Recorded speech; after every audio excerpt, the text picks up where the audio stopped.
I can't breathe. My lungs are functioning fine.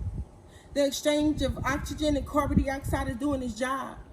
My nostrils flare a bit as I take a deep breath, filling my lungs to the capacity with O2, also known as fresh air.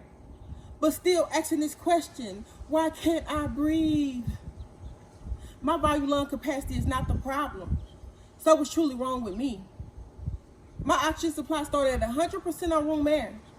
No need for supplement of O2. I'm fine by the Rockies red glare. Do you know that the Star Spangled Banner had a third verse, and it was very coerced? It stated, no refuge could save the hurling and the slave from the terror or the flight or the gloom of the grave. And Star Spangled Banner and triumph thy wave for the land of the free and the home of the brave. September 1st, 2016, Colin Kaepernick peacefully kneeled during the national anthem, using his social platform to bring light to topics like police brutality and oppression. But since it's truly never a right time for a black person to protest, his actions were met with anger and aggression. My oxygen supply is dropping fast. This man told the whole world that his sole purpose for kneeling was not to disrespect military personnel or the flag. May 20, 2020, white armed men protest for haircuts on the Capitol building in Harrisburg. They were armed and hollering in the faces of the cops, but they were met with a different fate. They were praised for being a model American. They definitely wore the superhero cape.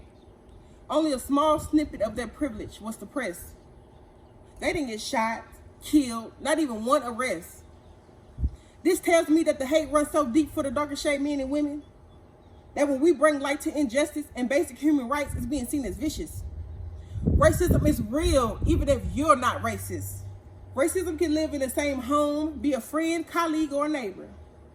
Police brutality is real, even if the cop you know is kind and just. We want the same equality and not made to feel like it's them against us. The United States was never united when it came to being born black. Even the history books from grade school taught us that. The slave owners, rapists, thieves were glorified as noble in the textbooks, statue monuments, and faces put on the money. But black history is left out. Some find it humorous, but I don't think it's funny. Our ancestors became independent, owned businesses and land. The same government military officials would destroy and burn them down. Do you realize that took away generation after generation of power and wealth? After stripping the black man for centuries, along with teaching them to hate their own kind and self. While the world is saying you're lazy, you must pick yourself up by your own bootstraps and stop depending on me. As we got rights, you continue to take them away. Got the right to vote, equal housing, a chance to be free. So you kept the 13th Amendment in place that says you're free except if you're criminals, you see.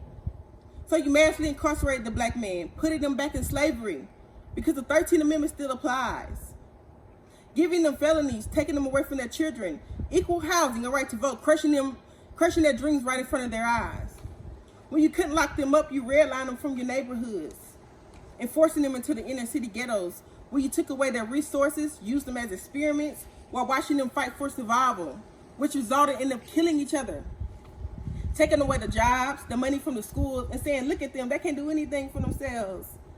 The black man would go to war for a country, but came home and still got lynched, the worst bloodshed, and treated like less than a man. And you wonder why we can't breathe. This runs deep, from generation to generation, starting from the school textbook planting that seed.